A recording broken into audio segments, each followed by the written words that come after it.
Tässä näemme vuoristokoiran luontaisessa elinympäristössään. Hän on viitreskissä, eli hänen luontaisessa elinympäristössään. Hän aikoo mennä rantaan ja hän luultavasti pääsee sinne. Hän aikoo mennä katsomaan rantaa, jossa on vielä kylmää vettä talven takia. Seurataan häntä, että voimme tietää, mitä vuoristokoira yleensä tekee.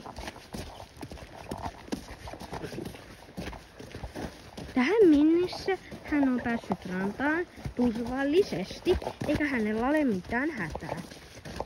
Kohta hän aikoo ehkä dipata itsensä kylmään veteen, jonka jälkeen hän on ihan liikomärkä ja ravistelee itsensä kuivaksi juuri kameramiehen edessä.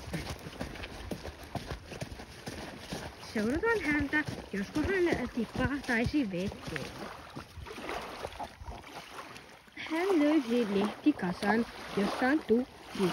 Häntä kiinnostaa jokin asia, mikä se on.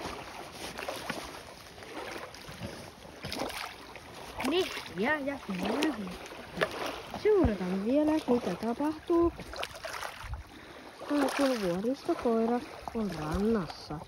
Tässä kohtaa häntä voisi sanoa rantakoiraksi, mutta sitä rotua hän ei ole. Hän on vuoristokoira ja erittäin puuhakas yksilö. Nähdään seuraavassa Villikoira-jaksossa. Hei hei!